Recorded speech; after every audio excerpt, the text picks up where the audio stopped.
শয়তান লেজ গুটিয়ে গলি থেকে তার এমন দাপট আর প্রভাব ছিল ফারুকে আজমের। আলহামদুলিল্লাহি রব্বিল আলামিন ওয়াসসালাতু ওয়াসসালামু আলা সাইয়্যিদিল মুরসালিন আম্মা বা'দ ফাআউযু বিল্লাহি মিনাশ শাইতানির রাজীম বিসমিল্লাহির রহমানির রহিম আসসালাতু ওয়াসসালামু আলাইকা ইয়া রাসূলাল্লাহ ওয়া আলা আলিকা ওয়া আসহাবিকা ইয়া হাবিবাল্লাহ আসসালাতু ওয়াসসালামু আলাইকা ইয়া নবিয়াল্লাহ ওয়া আলা আলিকা ওয়া আসহাবিকা ইয়া নূরাল্লাহ। দূরে ও কাছে, দেশে ও প্রবাসে, যে যেখানেই রয়েছেন, ন্যায় বিচারের প্রতীক অনুষ্ঠানের পক্ষ থেকে সকলকে একরাশ প্রীতি ও শুভেচ্ছা। দর্শক, আজ এই অনুষ্ঠানের প্রথম পর্ব, আর এই পর্বে আমরা খুবই চমকপ্রদ একটি বিষয় নিয়েছি। এমন এক মহান ব্যক্তিত্বের জীবনী নিয়ে, এমন এক মহান ব্যক্তিত্বের গুণাবলী নিয়ে ইনশাআল্লাহ তাআলা আলোচনা হবে, যে শুনলে হৃদয় উদ্বেলিত হয়ে উঠবে, ঈমান উজ্জীবিত হয়ে যাবে ইনশাআল্লাহ আজ্জা ওয়া জাল। কোন সেই ব্যক্তি আর কি সেই বিষয় শুনবো ইনশাআল্লাহ। চলুন দরুদে পাকের ফজিলত প্রথমে শুনে নিই। দরুদে পাকের অগণিত অসংখ্য ফজিলত রয়েছে, তার মধ্যে হতে একটি ফজিলত আমরা শুনি নিজের হৃদয়ের কান দিয়ে।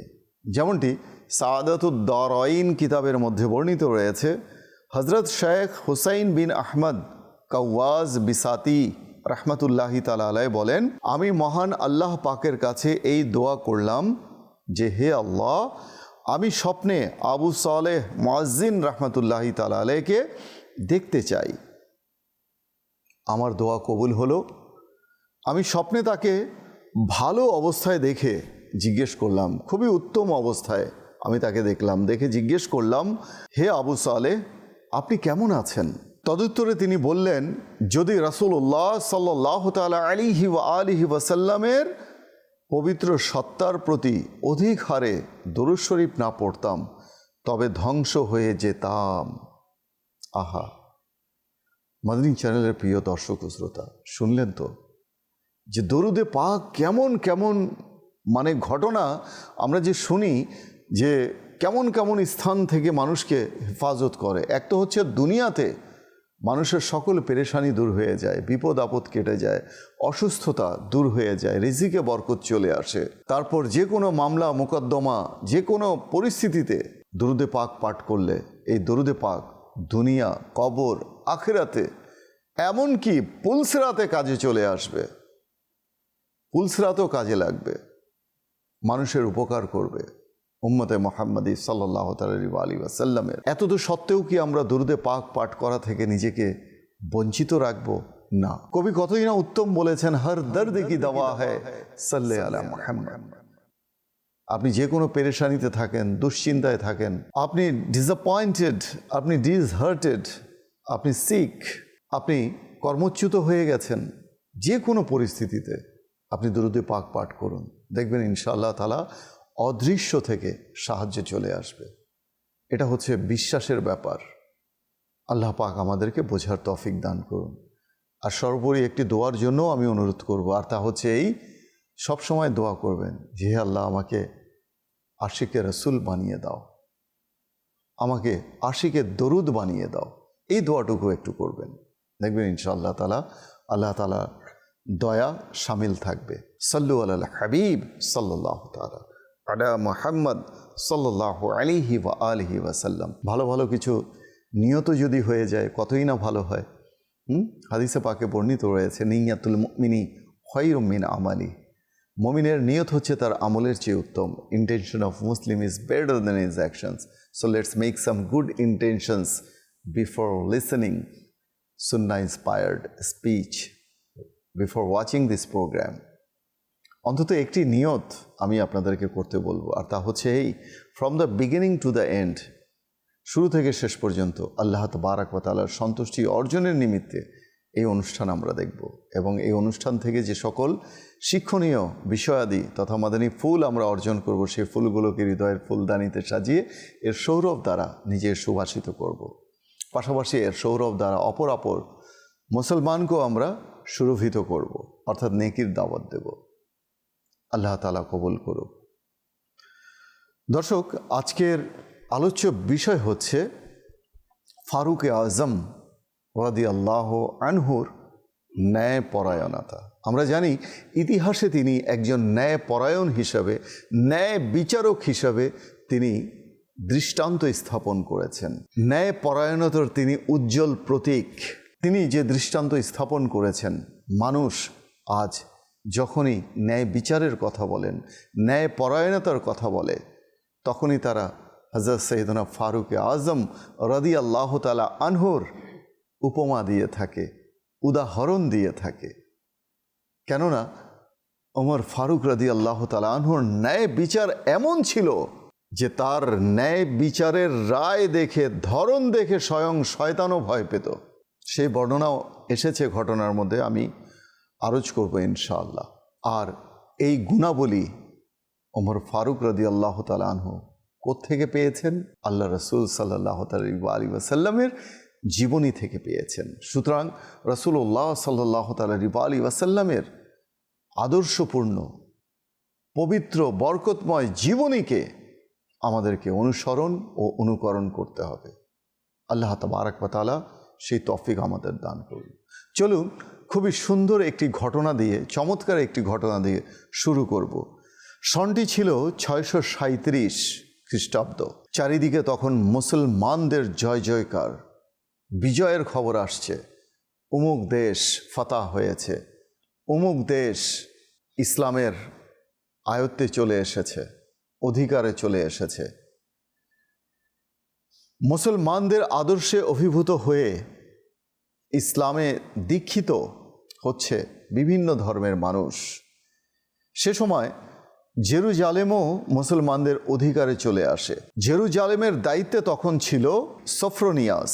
সে ছিল বাইজেন্টাইন সরকারের প্রতিনিধি। সেনাপতি হযরত খালিদ ইবনে ওয়ালিদ রাদিয়াল্লাহু তাআলা আনহু এবং আমর ইবনুল আস রাদিয়াল্লাহু তাআলা আনহুর নেতৃত্বে জেরুজালেম মুসলমানদের অধিকারে আসে। জি হ্যাঁ, আজকে জেরুজালেম হাতছাড়া হয়ে আছে, কিন্তু তখন জেরুজালেম মুসলমানের অধিকারে ছিল। কিভাবে ছিল, কিভাবে এসেছে সে সম্পর্কে আমি যাচ্ছি না, সে বিষয়ে আলোচনা করছি না। কিন্তু আজ মুসলমানের হাতছাড়া হয়ে গেছে অনেক কিছুই, আর তার পিছনে রয়েছে দীর্ঘ এক ইতিহাস।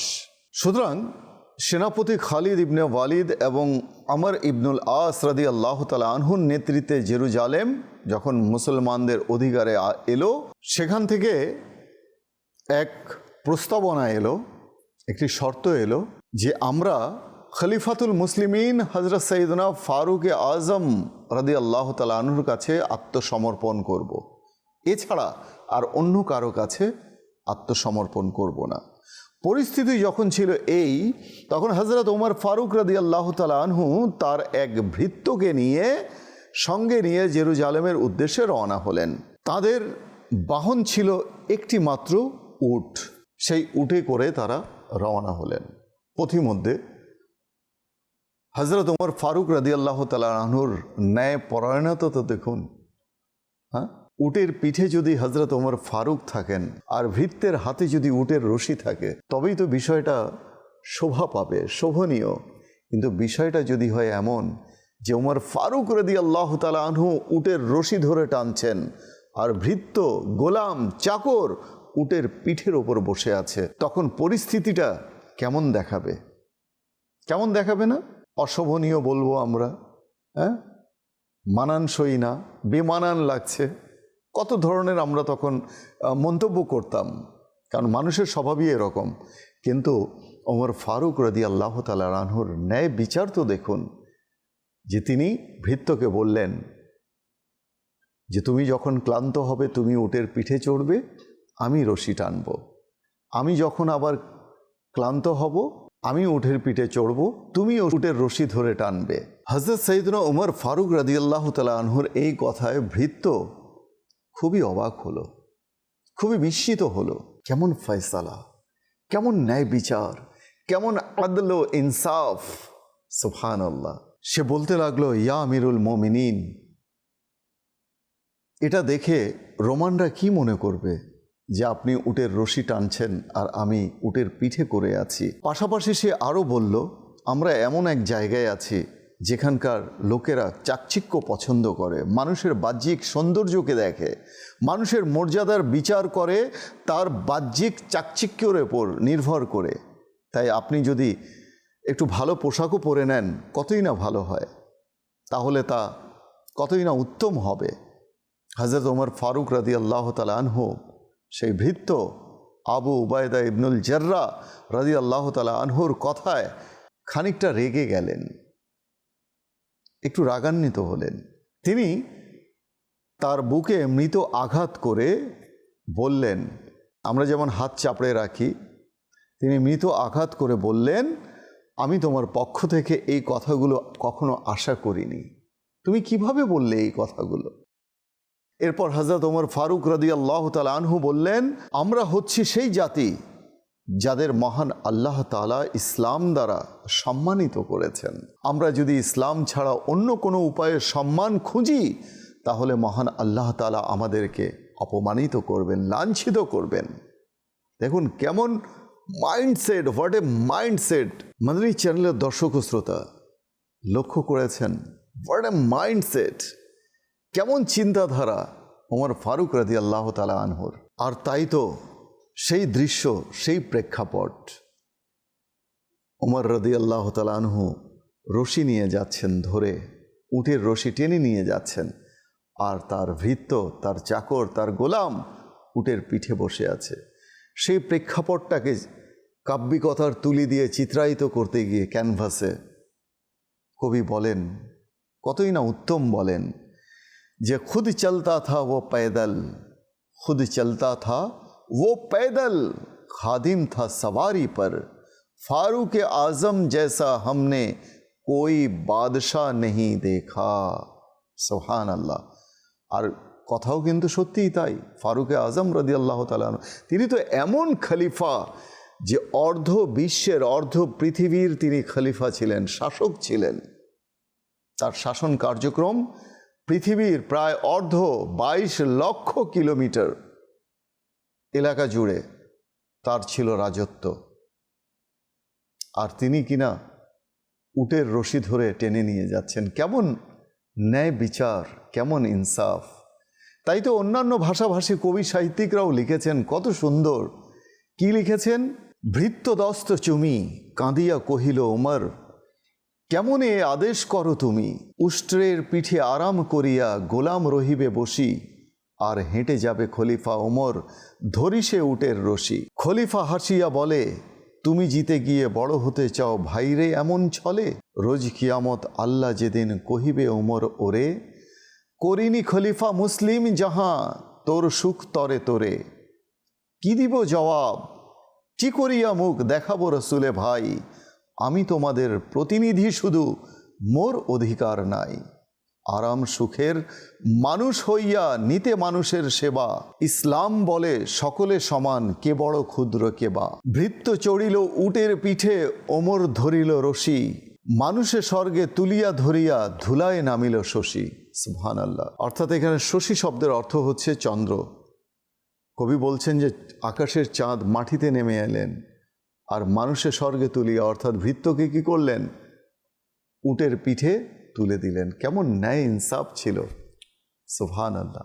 আরও একটি ঘটনার মাধ্যমে শেষ করতে চাই। একবার এক মুনাফিক এবং এক অমুসলিমের সাথে বিবাদ বেঁধে গেল। তখন সেই অমুসলিম বলতে লাগলো সেই মুনাফিককে যে এর ফয়সালা চলো তোমার নবীর কাছে, তিনিই করে দিবেন। যিনি মুসলমানের নবী, ইসলামের নবী, তিনি এই ফয়সালা করে দিবেন। সেই মুনাফিক ভাবতে লাগলো, আল্লাহর নবীর কাছে যদি যাই তাহলে তো আমি হেরে যাব, রায় আমার পক্ষে আসবে না। কেননা সেই মুনাফিক ছিল অন্যায়কারী, কাজে অপরাধীর পক্ষে আল্লাহ রসুল কিভাবে ফয়সালা শোনাবেন?